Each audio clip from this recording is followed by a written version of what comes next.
नमस्कार, मैं आज श्रुति वोहरा एक बार फिर आपका स्वागत करते हैं आज की तमाम बड़ी खबरों के साथ। बुलेटिन का आगाज करते हैं।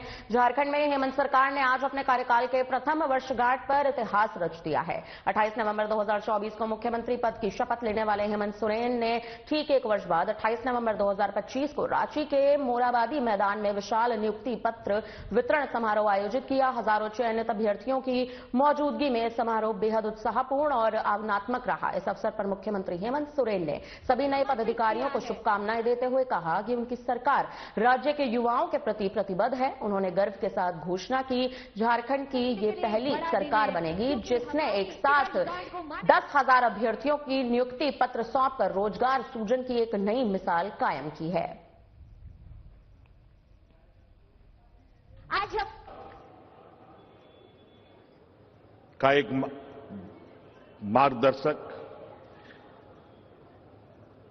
इस राज का छांव रूपी एक विशाल वृक्ष के रूप में जाने जाने वाले आदरणीय दिसंगुरु शिबू सोरेन जी नहीं हैं हम लोग के बीच में। आज वो मंजर देखते और हम लोग के बीच में आशीर्वाद देने आते या होते तो उनको अत्यंत खुशी होती कि हम लोग किस तरीके से निरंतर इस राज के हर कोने में बसने वाले हर व्यक्ति, हर वर्ग, चाहे वो किसान हो, मजदूर हो, महिला हो, नौजवान हो, हमारे आने वाली पीढ़ी हो, उन सब के लिए आए दिन कुछ न कुछ नई सौगात के साथ राज्य के लोगों के बीच में हम लोग जाते हैं और निरंतर ये काम चल रहा है। आज तो लगभग 9-10 हजार लोग, 9,000 के लगभग लोगों की नियुक्ति है, लेकिन मैं आपको बताना चाहूंगा कि हम लोगों ने इसी साल आज को मिलाकर के लगभग 16,000 लोगों की नियुक्ति की है। रांची में सीएम हेमंत सोरेन इन दिनों अपने बयान को लेकर लगातार चर्चाओं में है। जनता उनके भाषण को सुनकर उनकी सराहना कर रही है। जहां रामगढ़ में कार्यक्रम के दौरान व्यवस्था उन्होंने प्रशासनिक में फैले दलाली तंत्र पर कड़ा प्रहार किया था और साफ कहा था कि सरकारी सिस्टम में दलालों के लिए अब कोई जगह नहीं बचेगी। उन्होंने कहा कि हमें दलाल का दरवाजा हमेशा के लिए बंद करना होगा और इसमें जनता और सरकारी कर्मचारियों दोनों का सहयोग जरूरी है। सीएम सोरेन ने बताया कि कुछ दलाल जनता की तरफ से पैदा होते हैं और कुछ अधिकारी खुद तैयार कर देते हैं, लेकिन अब ये खेल नहीं चलेगा।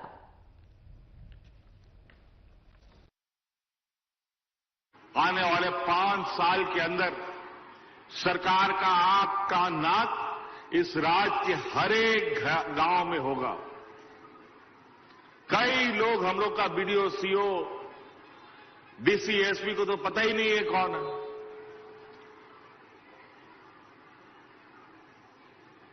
सब दलालों के माध्यम से काम होता है।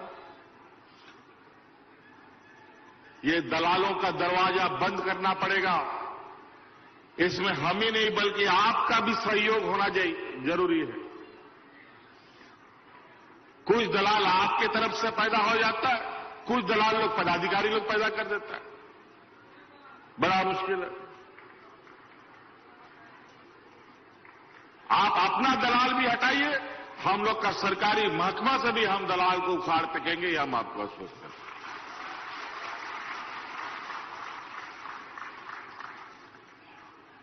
आप तो कुछ दिनों में पूरे राज्य के कार्य व्यवस्था पर कड़ी नजर रहेगी।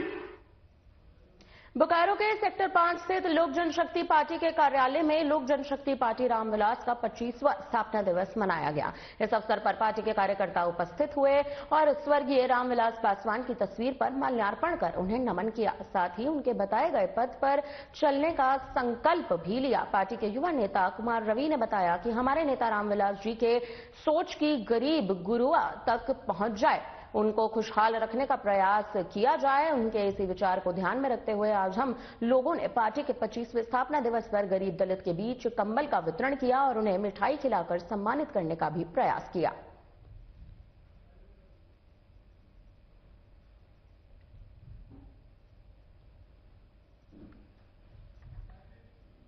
फिलहाल देखा जाए तो एलजेपी रामविलास का 25वां स्थापना दिवस यहां मनाता नजर आ रहा है। रामविलास पासवान की तस्वीर पर माल्यार्पण किया गया है। उनके बताए हुए पथ पर चलने का संकल्प लिया गया है। बोकारो के सेक्टर 5 स्थित लोक जनशक्ति पार्टी के कार्यालय में रामविलास का 25वां स्थापना दिवस मनाया गया। इस अवसर पर पार्टी के तमाम कार्यकर्ता भी यहां पर उपस्थित रहे।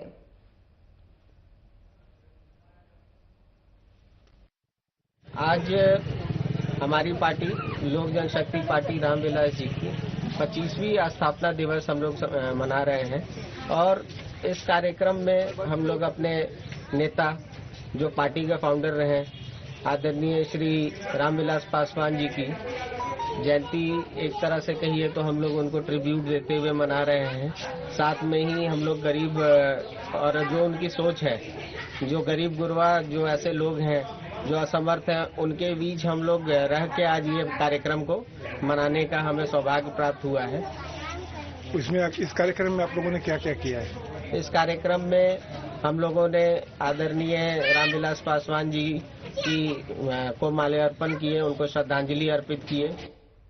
रांची में हेमंत सरकार के प्रथम वर्षगांठ पर आयोजित भव्य नियुक्ति पत्र वितरण समारोह में चयनित अभ्यर्थियों का उत्साह देखने लायक था।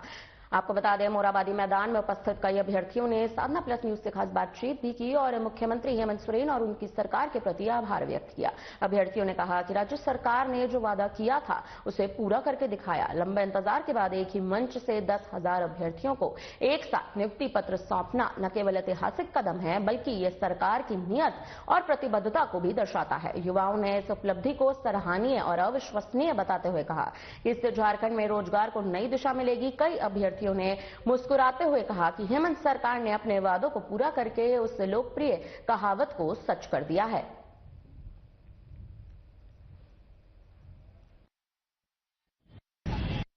बहुत खुशी हो रही है। सरकार ने बोला और उसको कर दिखाया।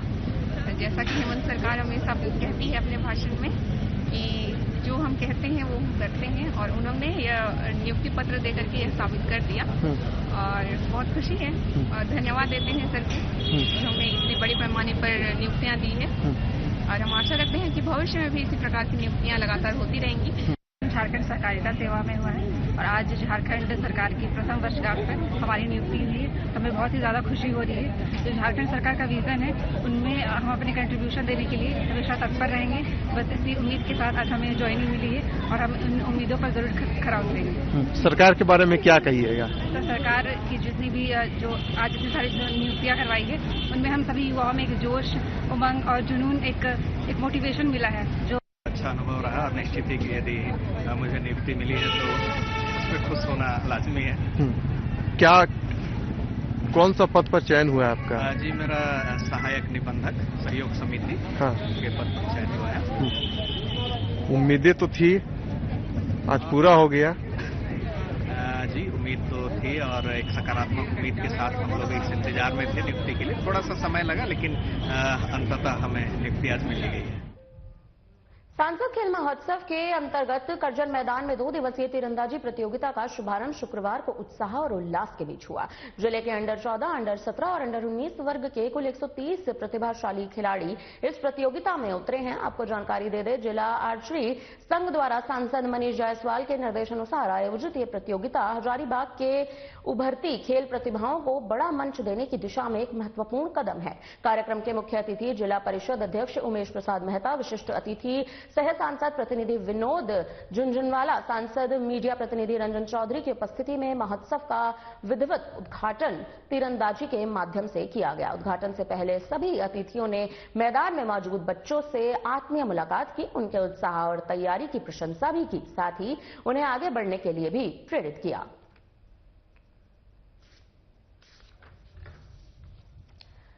दो दिवसीय तीरंदाजी प्रतियोगिता का यहां पर शुभारंभ हुआ है। जिला परिषद अध्यक्ष ने यहां पर उद्घाटन किया। आपको जानकारी दे दें, 130 खिलाड़ी प्रतियोगिता में भाग लेते नजर आए हैं। वहीं यहां पर उत्साह भी साफ तौर पर देखने को मिला है। सांसद खेल महोत्सव के अंतर्गत करजन मैदान में यहां 2 दिवसीय तीरंदाजी की प्रतियोगिता का शुभारंभ किया गया। अंडर 14, अंडर 17, अंडर 19 वर्ग के कुल 130 प्रतिभाशाली खिलाड़ी इस प्रतियोगिता में उतरते नजर आए।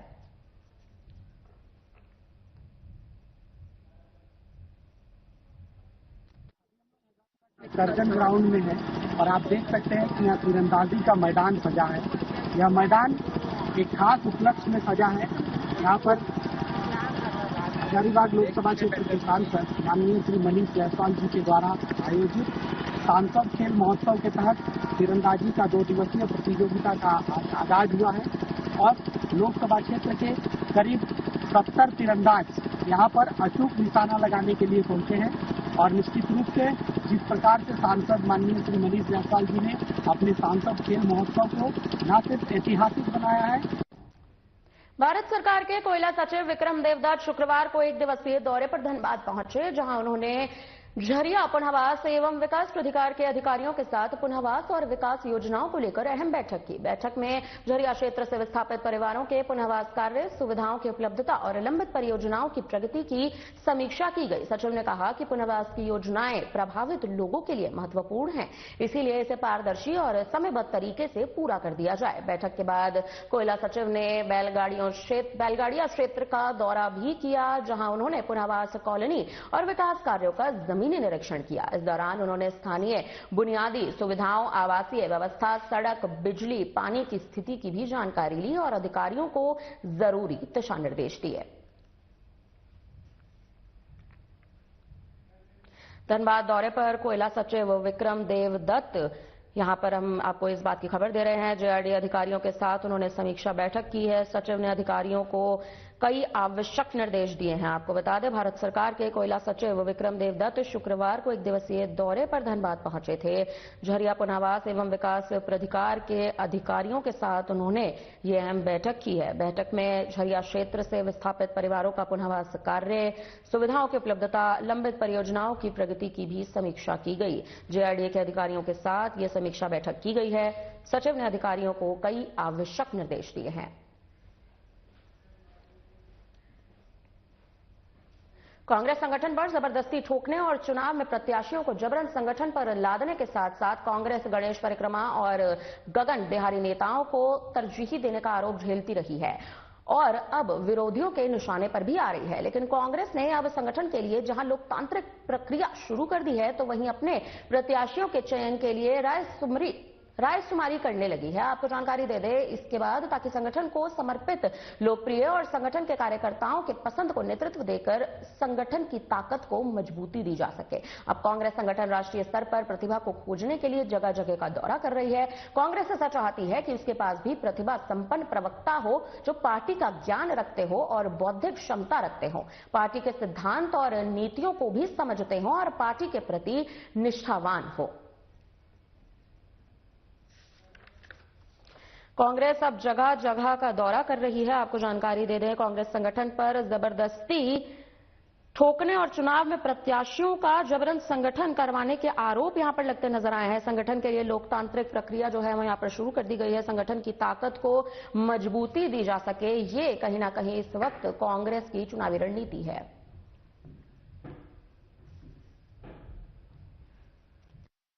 आजादी के 70 और 75 साल के इतिहास को खत्म करना चाहते हैं अपने कुछ व्हाट्सएप यूनिवर्सिटी और यूट्यूब के कुछ माध्यमों से। तो हम लोग चाहते हैं कि हम लोग, क्योंकि देखिए कांग्रेस पार्टी कभी भी निगेटिव किसी चीजों को लेकर, हम लोग, चूंकि मैं खुद सोशल मीडिया का चेयरमैन हूं पूरे प्रदेश का, तो आज तक हम लोगों ने कभी भी निगेटिव कैंपेन नहीं किया।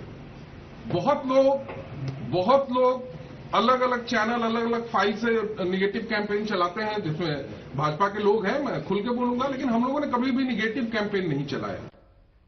जामताड़ा के सोनबाग पंचायत में सरकार आपके द्वार कार्यक्रम के तहत आज 1 दिवसीय जनता दरबार का आयोजन किया गया। कार्यक्रम में मुख्य रूप से प्रखंड विकास पदाधिकारी अबिश्वर मुर्मू, पंचायत की मुखिया निर्मल सोरेन, पंचायत सचिव महादेव पोदार सहित कई स्थानीय जनप्रतिनिधि और अधिकारी भी मौजूद रहे थे। इस मौके पर पंचायत की मुखिया निर्मल सोरेन ने कहा कि सरकार की योजनाओं का लाभ अंतिम व्यक्ति तक पहुंचे, इसी उद्देश्य से सरकार आपके द्वार कार्यक्रम चलाया जा रहा है। उन्होंने बताया कि आज के कैंप में ग्रामीणों ने राशन, पेंशन, आवास, जाति आवासीय प्रमाण पत्र सहित कई योजनाओं से संबंधित आवेदन जमा किए हैं। सरकार द्वारा चलाई जा रही सभी महत्वाकांक्षी योजनाओं का लाभ हर पात्र व्यक्ति तक पहुंचे, इसी लक्ष्य से इस जनता दरबार का आयोजन किया गया है। पंचायत में सरकार आपके द्वार कैंप को आयोजित किया गया। आपको जानकारी दे दें, जनता ने बड़ी संख्या में अपने आवेदनों को यहां पर जमा किया है। विकास पदाधिकारी अविश्वर मुर्मू भी मौजूद रहे हैं यहां पर। आपको ये जानकारी दे दें, जामताड़ा के सोनबाग पंचायत में सरकार आपके द्वार कार्यक्रम के तहत आज 1 दिवसीय जनता दरबार का आयोजन किया गया था। इस कार्यक्रम में मुख्य रूप से विकास पदाधिकारी अविश्वर मुर्मू, पंचायत की मुखिया निर्मल सोरेन सहित कई बड़े अधिकारी मौजूद थे।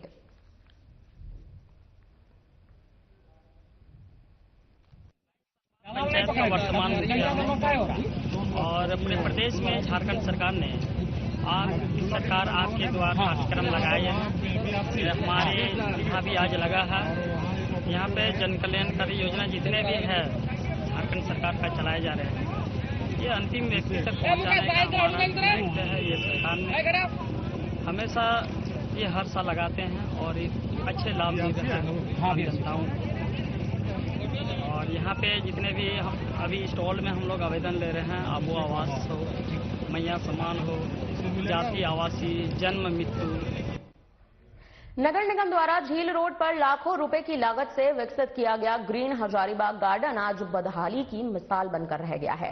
करीब 45 से 50 लाख रुपए की लागत से तैयार किया गया यह गार्डन मात्र 1 से 2 वर्ष के भीतर जर्जर स्थिति में पहुंच चुका है। निर्माण के समय इसे शहर की खूबसूरती बढ़ाने वाला प्रमुख आकर्षण बताया गया था, लेकिन वर्तमान में गार्डन का नाम मात्र ही रह गया है। गार्डन में लगाई गई सुरक्षा जालियां टूटकर गिर चुकी हैं, बैठने की जगह नष्ट हो चुकी है, सजावटी ढांचे पूरी तरह से बिखर गए हैं। सबसे गंभीर स्थिति पौधों और हरियाली की हो रखी है, जिसके लिए इस गार्डन को खास तौर पर विकसित किया गया था। हमारे संवाददाता प्रमोद खंडेलवाल ने यहां का जायजा भी लिया है।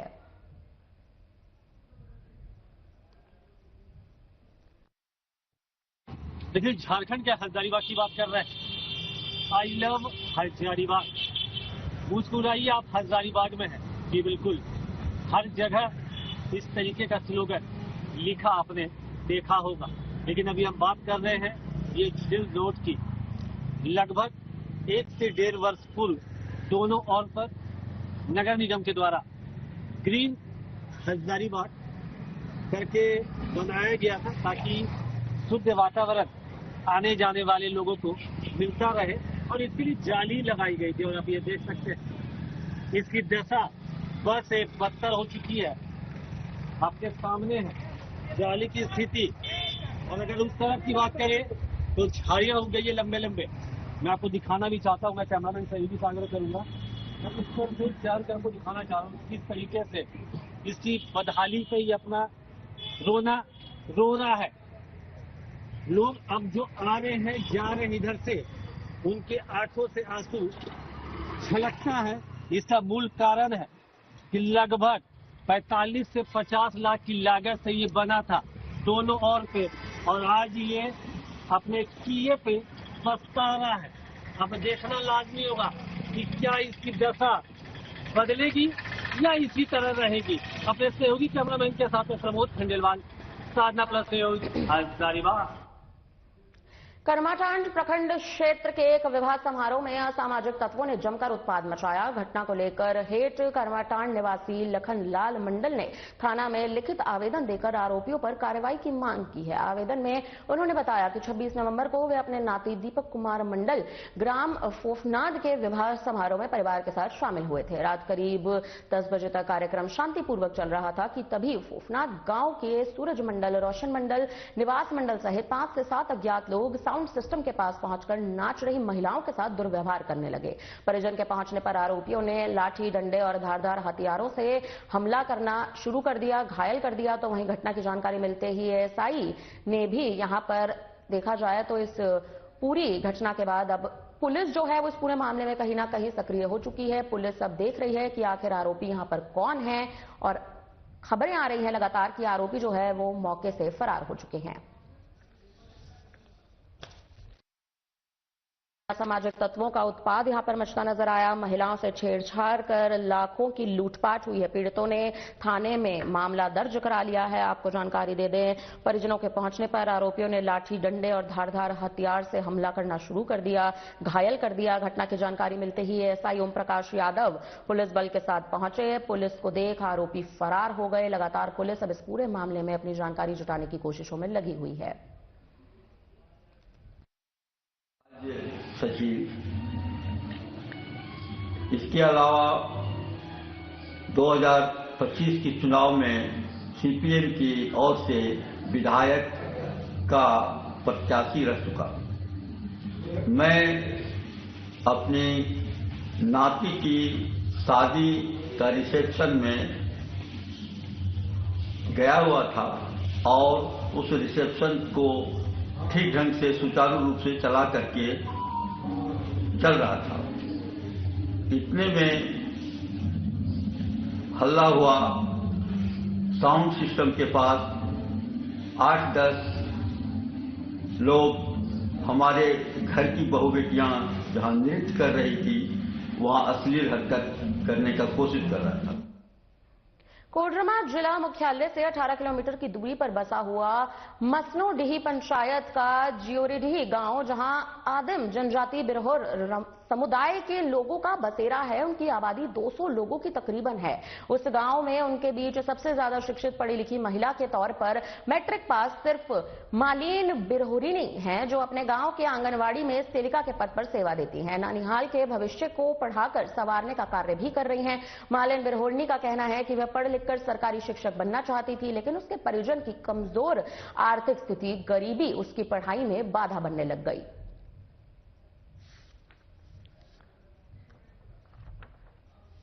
जियोरीडीही गांव में बिरहोर समुदाय का बसेरा है। आपको जानकारी दे दें, सबसे ज्यादा शिक्षित सिर्फ मालीन बिरहोरनी है। शिक्षा का अलग जगह रही मालिनी बिरहोरनी, और अब कहीं ना कहीं उनका ये कहना है कि वह पढ़ लिखकर सरकारी शिक्षक बनना चाहती थी, लेकिन उसके परिजन की कमजोर आर्थिक स्थिति के चलते गरीबी के साए में वो डूबती चली गई।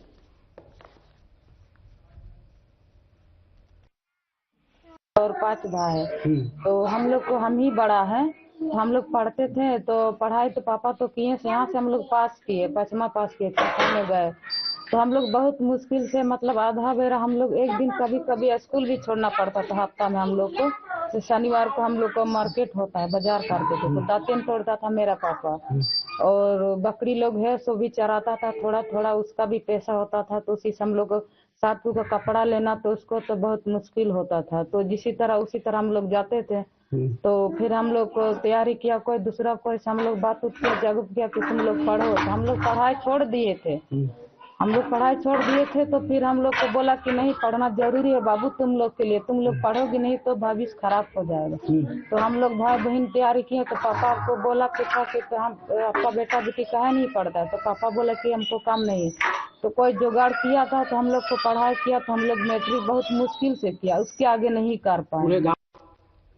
पाकुड़ नगर क्षेत्र में ब्राउन शुगर की सप्लाई की सूचना मिलते ही पुलिस सक्रिय हो गई है। पुलिस अधीक्षक के निर्देश पर नगर थाना प्रभारी बबूल कुमार और अंचल निरीक्षक शंभू दत्ता के नेतृत्व में विशेष अभियान चलाया गया। अभियान के दौरान अंबेडकर चौक के पास से एक टोटो चालक को पकड़ा गया, जो छुपकर ब्राउन शुगर की सप्लाई कर रहा था। छापेमारी में युवक के पास से 13 पुड़िया ब्राउन शुगर, 2884 नकद और एक टोटो वाहन भी बरामद किया गया है। नशा तस्करों के खिलाफ यहां पर अभियान जारी है। पुलिस ने एक नशा तस्कर को गिरफ्तार भी कर लिया है। आरोपी को जब गिरफ्तार किया गया तो उसके पास 13 पुड़िया ब्राउन शुगर बरामद किया गया। आपको बता दें कि पाकुड़ नगर क्षेत्र में ब्राउन शुगर की सप्लाई की सूचना मिलते ही पुलिस अब सक्रिय हो चुकी है। पुलिस अधीक्षक के निर्देश पर नगर थाना प्रभारी बबूल कुमार, अंचल निरीक्षक शंभू दत्ता के नेतृत्व में विशेष अभियान चलाया जा रहा है। अभियान के दौरान अंबेडकर चौक के पास से टोटो चालक को पकड़ा गया है। छापेमारी में युवक के पास 13 पुड़िया ब्राउन शुगर बरामद किया गया, 2884 नकद बरामद किया गया।